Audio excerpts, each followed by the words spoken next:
Hello guys, i-flex ko lang yung aking Kawasaki 125 1991. Siya ay 34 years old na po ngayon. Yan. Nabili ng tatay ko ito ay noong 1991. Ito yung gamit ng aking yumaong ama, Kawasaki 2-stroke. Nabili po ng aking tatay kaming tatlong magkakapatid, kasama siya. Hindi po kami marunong mag-ride. Pero siyempre pag may sariling sasakyan, matututukat talaga. Ayan. Dahil kay Platino, yung dalawa kong kapatid ay marunong mag-ride ng Porsche, ng 4 wheels.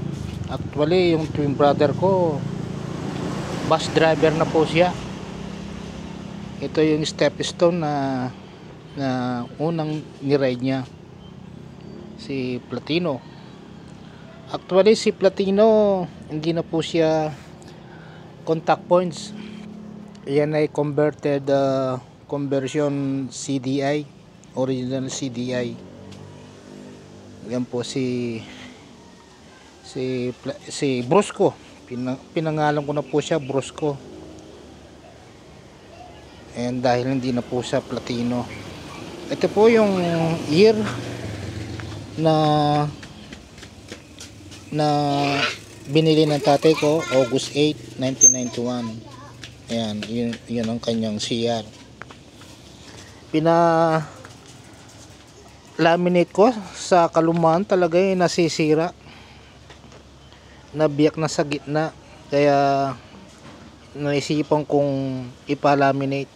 Ito ay importante sa mga gamit natin, lalo na kung ginagamit natin sa daan.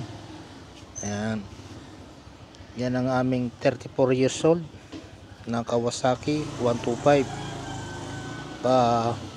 Unahang gamit ng aking tatay. Ayan.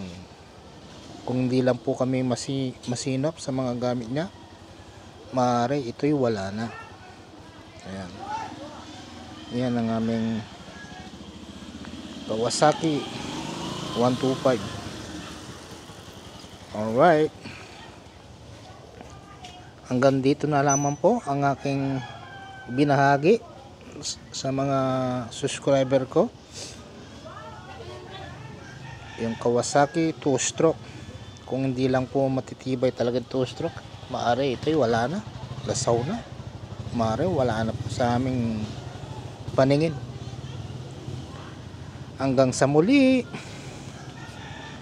bye for now.